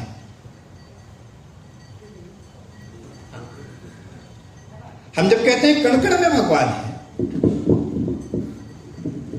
तो हम ऐसे तत्वज्ञानी व्यक्ति, अपने घर में काम करने वाला जो व्यक्ति है, उसके साथ सामाजिक समरसता का भाव नहीं रख पाते। क्यों? या तो हमारे तत्व ज्ञान में कमी है, या तो तत्व ज्ञान को केवल हम शब्द का आडंबर लाद के चल रहे हैं। और आज पूरे देश में इसके कारण एक हम देख रहे हैं कि काफी मात्रा में लोग अपने सनातन को छोड़कर दूसरी जगह जा रहे हैं, केवल इसी कारण। उनके बीच में कौन जा रहा है? जो कम से कम साथ में बिठा रहा है। हमारे घर का बेटा जब वेटनरी सर्जन हो जाता है तो वो किसी पशु का जब पोस्टमार्टम करके आता है तो क्या करते हैं? हम उसको बाहर ही खड़ा रहने देते हैं क्या? हमारे घर में भी अगर आपका कोई पशु मर गया और डॉक्टर साहब उसका पोस्टमार्टम करने ले जाते हैं तो हम बड़े सत्कार के साथ हाँ डॉक्टर साहब इनको चाय पिलाइए, कॉफी पिलाइए, सब कुछ। लेकिन हमारे गांव में परंपरागत रूप से इस काम को करने वाले व्यक्ति के साथ हम सामाजिक समरसता का भाव नहीं रखते। विचार करना पड़ेगा। जहां जहां इसके कारण स्वामी विवेकानंद कहा करते थे कि ये मत समझो कि हिंदू समाज का एक व्यक्ति आज किसी दूसरे पंथ में चला गया है, बल्कि यह समझो कि वह हिंदू समाज के लिए एक दुश्मन शत्रु तैयार हो गया है। इसलिए तीसरी हमारी और आपकी जिम्मेदारी है,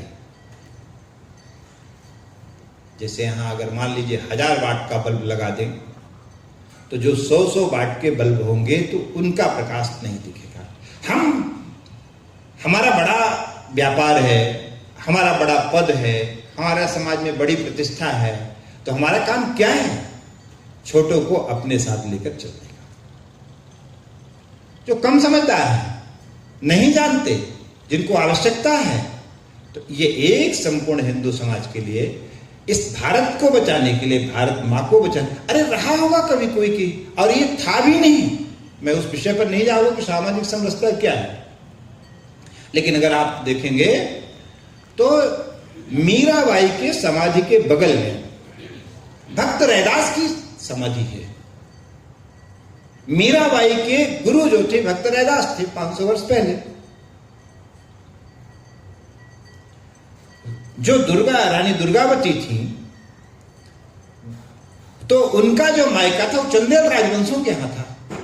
ये गुण रानी थी 500 वर्ष पहले। तो ये जो बीच में विसंगति आई और शास्त्रों में भी लिखा है, तो वो बाद में ऐसा उच्चारण करके अंग्रेजों ने योजना पूर्वक ऐसे ग्रंथों का उच्चारण करके पूरे भारत सहित दुनिया की तमाम लाइब्रेरी में ऐसा भर दिया। ऐसा था नहीं। भगवान कृष्ण भी कहते हैं कि हमने वर्ण का विभाजन गुण कर्म के आधार पर किया है। गुण कर्म विभाग शास्त्री जी अपने बता रहे हैं उसको संस्कृत में। मैं थोड़ा फिजिक्स वाला हूं, इसलिए संस्कृत काम आती है, तो मैं सोचा कहीं गलत ना हो जाए तो फंस जाऊं बात में। ये एक हम सब लोगों के लिए चुनौती है। इसके लिए क्या करना? साहस करिए। अगर हमारे और अंदर, आपके अंदर साहस नहीं होगा तो कौन करेगा? वर्ष में एक बार अपने घर में काम करने वाले हमारे जो सहायक है, उनको उसके साथ एक साथ बैठ के भोजन करना। कर सकते हैं क्या? करिए तो ठीक है, लेकिन मेरा केवल कहना है, साहस करिए, उदार मन दिखाइए। ये बस कुछ समय के लिए समाज के 2-4 महीने के लिए कहेंगे, फिर आप मॉडल बन जाएंगे, रोल मॉडल होंगे समाज के। हमारी और आज समाज की जो आवश्यकता हो उसको करने। बेटे के लिए जो आवश्यकता होती है वो हम करते हैं, बेटे के लिए जो आवश्यकता होती है वो हम करते हैं। समाज के लिए, राष्ट्र के लिए ये आवश्यकता है तो कौन करेगा? जिस विषय को हम और आप जानते हैं,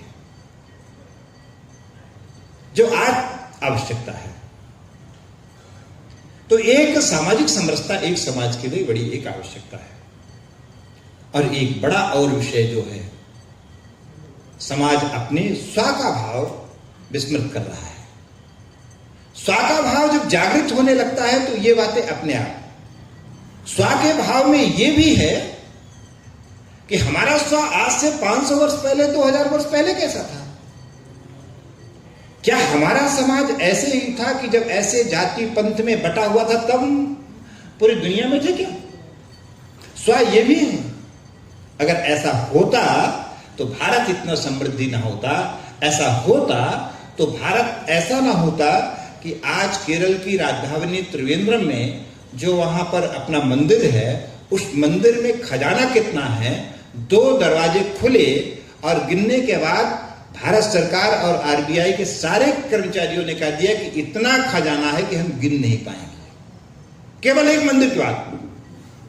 उत्तर भारत कम पहुंचे थे इसलिए, दक्षिण भारत कम पहुंचे थे इसलिए वो बचा। उत्तर भारत तमाम मंदिरों में ऐसे थे। इसलिए स्व का भाव होना चाहिए। तो स्व के भाव के लिए और तो ठीक है, लेकिन 4-5 बातें हमारे जीवन में होना चाहिए। स्वभाषा आज संभवतः 16 है, परसों 14 सितंबर था। तमाम मीडिया में सब जगह वो होल्डर लगे होंगे, सप्ताह मनाए होंगे, हिंदी दिवस 14 सितंबर को होता है शायद ना, होल्डिंग लगाए होंगे। लेकिन उस दिन एक बार श्रीमती इंदिरा गांधी हिंदी दिवस के कार्यक्रम में गई, भाषण देने लगी अंग्रेजी में। लोगों ने उनको स्मरण दिलाया, एक चिट्ठी लिख के आए, उनको लिखा कि आज प्राइम मिनिस्टर जी, आज हिंदी दिवस है। उस दिन भी बहुत सारे लोगों ने हिंदी दिवस मनाया होगा, भाषण दिया होगा, और फिर आके अपनी पहचान, जिसको हस्ताक्षर कहते हैं, वो अंग्रेजी में ही की। ये क्या भाषा हुआ जी? हमारा स्वभाव स्वभाषा के प्रति नहीं हो रहा क्या? अभी 12 साल पहले, 15 साल पहले मैं बीएड करने के लिए गया तो हमारी एक दीदी जो है तो कक्षा अध्यापिका थी, तो मैं उपस्थित महोदया बोलता था, लोग खूब हंसते थे। अरे क्यों कह देने में इतने में आपको है?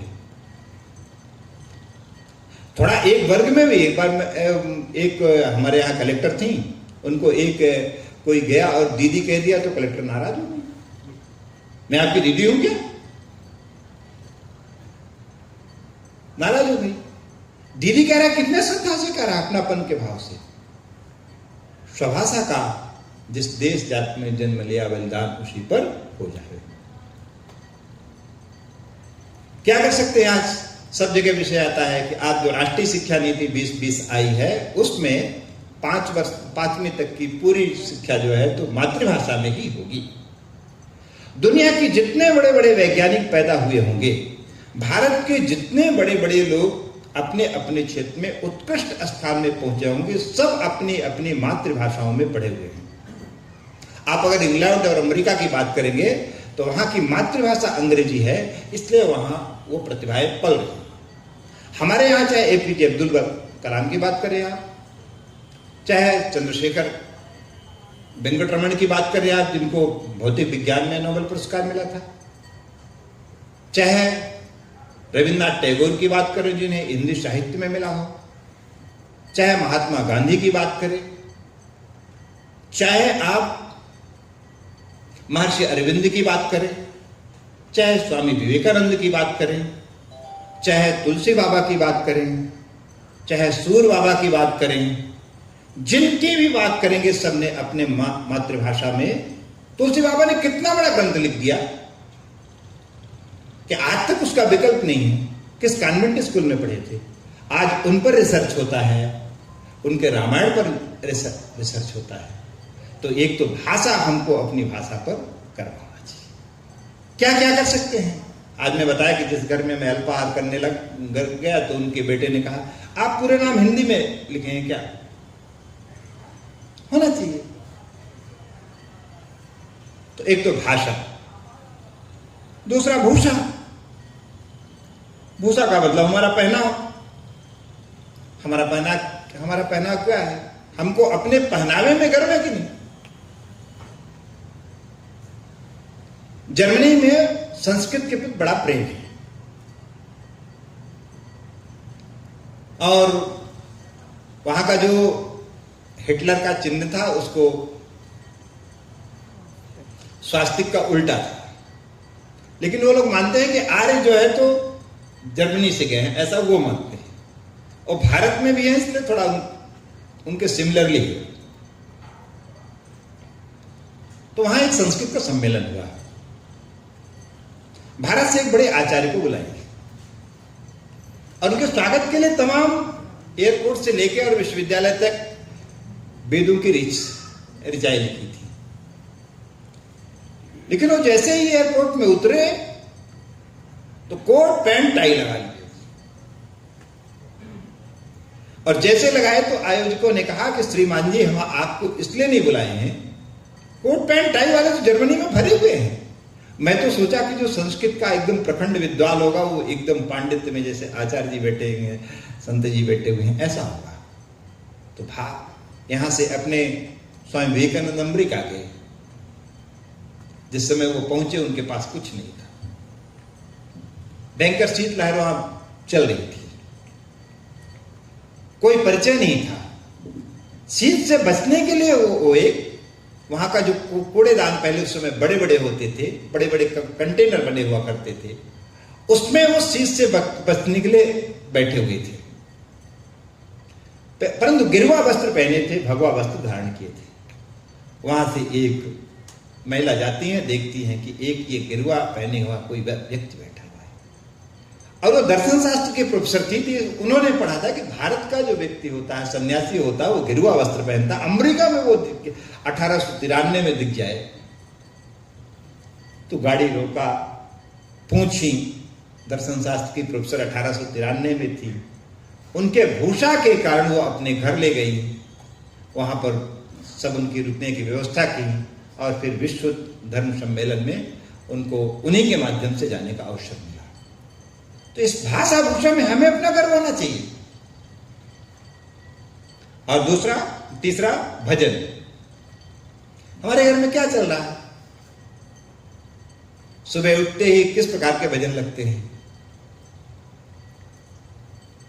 हमारे घर में मांगलिक कार्यक्रम होते हैं, किस प्रकार के भजन मतलब गीत संगीत सब उसमें गीत भजन का मतलब केवल भजन भर से नहीं है। घरों में मांगलिक कार्यक्रम या अन्य सब में क्या होता है? पश्चिम का संगीत जब चलता है तो शरीर में विकृति पैदा होती है, लेकिन जब भारत का संगीत और गीत चलता है तो उसके अंदर आध्यात्म का जागरण होता है। भारत का गीत संगीत अंतस्थ मन को जगाता है, पश्चिम का गीत और संगीत बाहर के शरीर को एक्टिव करता है। तो ये अंतर है दोनों में। तो भजन कैसा हो? तो भाषा, भूषा, भजन, भ्रमण कैसा हो? हमने अपने बच्चों को दिखाया है कि यहां से ग्वालियर में वीरांगना लक्ष्मीबाई की समाधि स्थल कहाँ है? दिखाया है क्या? नहीं दिखाया। हमने दिखाया कि चंद्रशेखर आजाद दतिया में कहाँ रुके थे? ओरछा के पास किसी नदी के किनारे रुके थे। कहाँ? हमारे धार्मिक स्थान है, उनके बारे में हमने कभी बताया है क्या? उनके ऐतिहासिक महत्व के बारे में घुमाया है क्या? तो भ्रमण का स्वरूप भी ऐसा होना चाहिए। हल्दी घाटी का युद्ध कहां हुआ था? कुरुक्षेत्र में गीता का वो कहां हुआ है? ये हमारे भ्रमण के अंतर्गत है कि नहीं है? वीर सावरकर ने उस काल कोठरी में रह के और इस देश के स्वातंत्र के लिए क्या किया, हमने कभी बच्चों को दिखाया क्या? तो भ्रमण में हमारा ये आ रहा कि नहीं आ रहा? अपने इन सारी चीजों को हम तमाम लोग ट्रिप में जाते हैं, गर्मियों में, इसमें तमाम लोग जाते हैं। हम कुछ चिन्हित कर सकते हैं कि अपने जीवन में हम कुछ ऐसे स्थान तो हम पहले दिखाएंगे जिसका भाव धार्मिक हो, वो ठीक है। बच्चों के लिए देशभक्ति और ये भाव पढ़ाने के लिए देशभक्ति से जुड़े विषय हमने दिखाया है कि वो दिल्ली का प्रयागराज का वो है कौन सा स्थान है जहां चंद्रशेखर आजाद ने जो वो अपना संकल्प लिया था कि अब मैं दोबारा अंग्रेजों आपके हाथ में नहीं पकड़ने दूंगा, और जब उनके पिस्तौल में अंतिम गोली बची तो उन्होंने कहा कि मेरा ये संकल्प है, इसलिए उस संकल्प की पूर्ति के लिए हम अपने पिस्तौल की आखिरी गोली को अपने ही सीने में लगा लूंगा। वो वृक्ष आपने दिखाया है क्या भ्रमण में? जब 10-12 वर्ष के बच्चा वो जब देखेगा कि हमारे देश में ऐसे क्रांतिकारी थे तो उनके उसमें देशभक्ति का भाव जागृत होगा।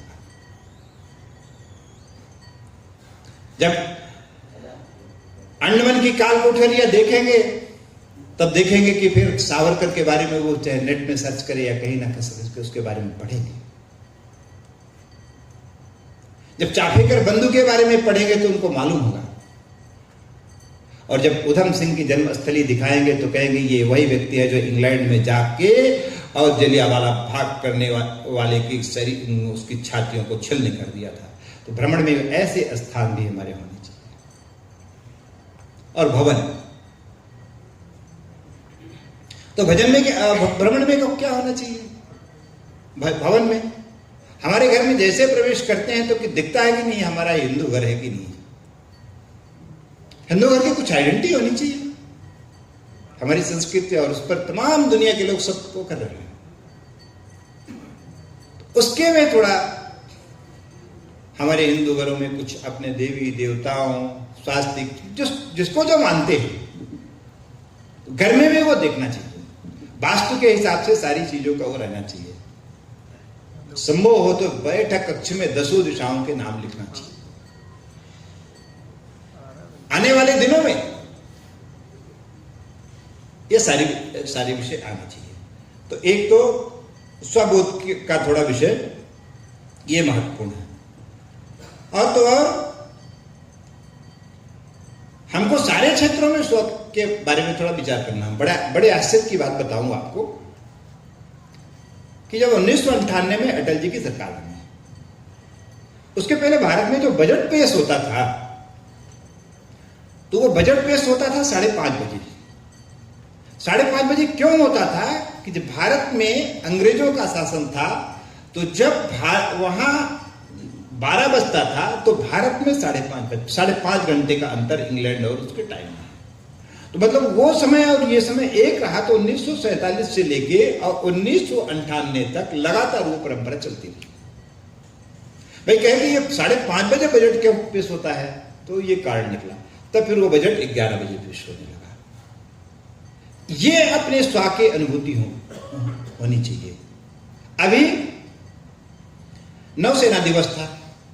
नौसेना सरकार को समझ में आया कि उसका जो चिन्ह है, हर सेनाओं का अपना अपना झंडा है, तो उसमें जो यूनियन जैक एक उसमें बना था, क्रॉस बना हुआ था। अरे क्रॉस बना हुआ है, तो उन्होंने कहा शिवाजी महाराज के समय हमारे यहां नौसेना हो गई थी, तो उसके चिन्ह को ले जाकर नौसेना को चिन्ह है। स्वाकी अनुभूति अपने अंदर सारे क्षेत्रों में होना चाहिए। तो ऐसे थोड़ा ये विषय स्वदेशी का एक लंबा है। एक अंतिम विषय जो हम सब लोगों के लिए करनी है वो राष्ट्रीय कर्तव्य का है। हमारा कर्तव्य क्या है, नागरिक कर्तव्य क्या है? जब तक उस देश का नागरिक कर्तव्य का बोध नहीं होता तब तक उस राष्ट्र का विकास नहीं होता। एक छोटी सी बात करके मैं अपनी बात को आगे विराम करूंगा। अपने एक संत थे, जापान की यात्रा में गए थे। उस दिन एकादशी का व्रत था उनका। इधर उधर ढूंढे, उनको फल नहीं मिला और परेशान जैसे दिख रहे थे। सामने एक 10-12 वर्ष का बालक बैठा था। उनको परेशान होता देखा तो उनसे बात किया, तो उनकी समस्या को जाना। तो अच्छा, तो कहा ठीक है। तो किसी को फोन किया कि अगले स्टेशन में भारत के एक संत है, उनका व्रत है और उनको ये नहीं मिला, बहुत परेशान है, तो उनकी व्यवस्था कर दो। अगले स्टेशन में जैसे ट्रेन रुकती है तो उनको मिलता है, तो संत जी उनको पैसा देने लगे, वहां की मुद्रा में पैसा देने लगे। तो उसने कहा कि आपसे मेरा निवेदन है कि भारत में जाके ये मत कहना कि जापान जैसे विकसित देश में हमको फल नहीं मिला। ये क्या है? नागरिक बोध है। हम सब के अंदर नागरिक बोध कैसे? सुभाष चंद्र बोस ने जब आजाद हिंद फौज के बारे में ललकारा कि धन की कमी है, तो लोगों ने एकदम जिसके पास जो था वो सब अर्पित कर दिया। इस प्रकार से जब 1966-67 में अकाल पड़ा था, तो कहते हैं कि भारत में जितना अनाज था वो 93% था। लाल बहादुर शास्त्री ने कुछ लोगों के साथ बैठा और कहा कि इसका रास्ता क्या है। अमेरिका के पास उस समय एक अनाज था जिसको माइलो कहते थे, उनका उत्पादन ज्यादा था, लेकिन 1965 में भारत के सैनिक ने उसके टैंक को तोड़ा था, इसलिए वो अपना अतिरिक्त खाद्यान्न ले जाके समुद्र में डुबो दिया, लेकिन भारत को नहीं दिया। तो संकट आ गया। तो लाल बहादुर शास्त्री ने कहा कि देश के नागरिकों से आह्वान किया कि एक दिन का सप्ताह में व्रत रखिए। तो जो 93% अपने यहाँ का वो था, तो 7% जो घटेगा, तो पूरा उसका मतलब गणित लगा के कहे कि उसके कारण देश में खाद्यान्न संकट दूर हो जाएगा। प्रधानमंत्री ने आह्वान किया। यह राष्ट्र में हमारा क्या है? नागरिक कर्तव्य है।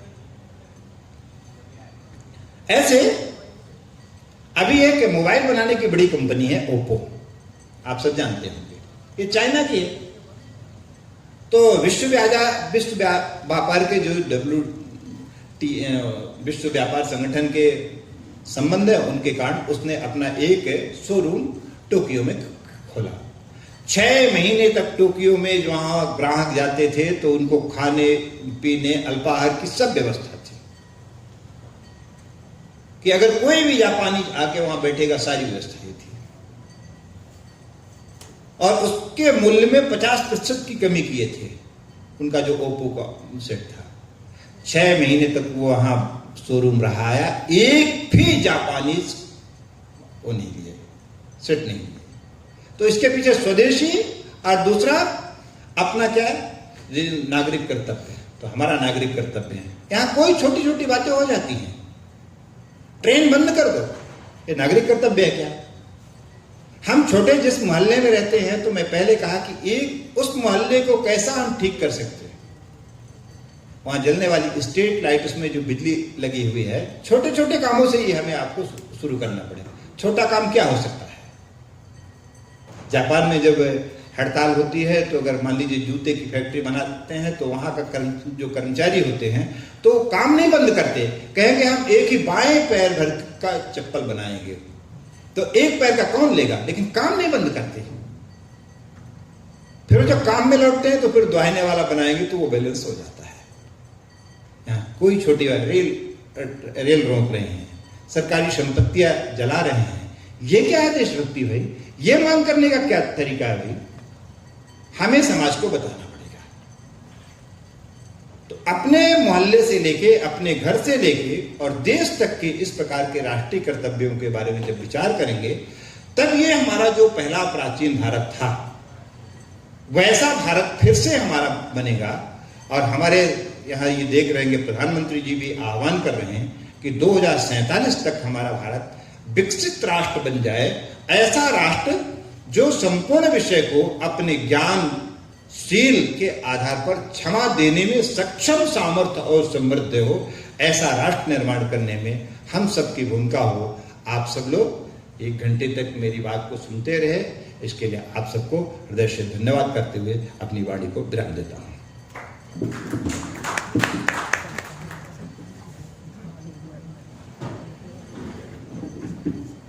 धन्यवाद आदरणीय डॉक्टर हरीश चंद्र जी द्विवेदी जी, प्रांत संपर्क प्रमुख सर, महाकौशल प्रांत।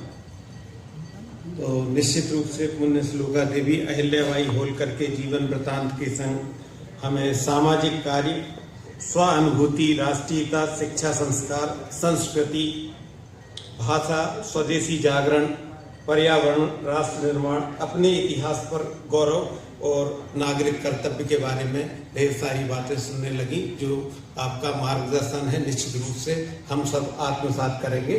और आभार प्रदर्शन के बाद अल्पाहार भी है, तो मैं आभार प्रदर्शन के लिए अधिवक्ता श्रेणी के प्रमुख आदरणीय श्री प्रदीप तिवारी जी को आमंत्रित करता हूं, आए और कार्यक्रम में आभार व्यक्त करें सभी का।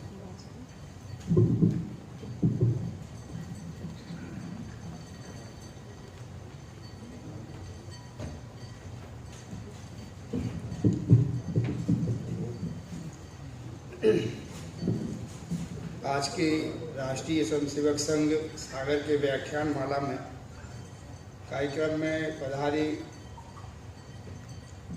मुख्य अतिथि सम्मानित श्री पंडित राम सहाय जी पांडे, पद्मश्री सम्मानित एवं विशिष्ट अतिथि श्री असाती जी, आपने जो समय दिया, आप सभी का आभार व्यक्त करते हैं।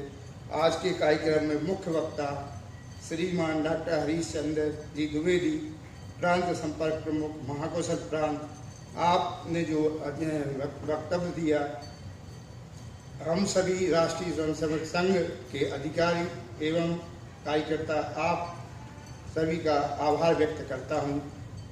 कार्यक्रम में पधारे मातृशक्ति एवं बहनें, आप कार्यक्रम में पधारे, आपका भी आभार व्यक्त करता हूँ।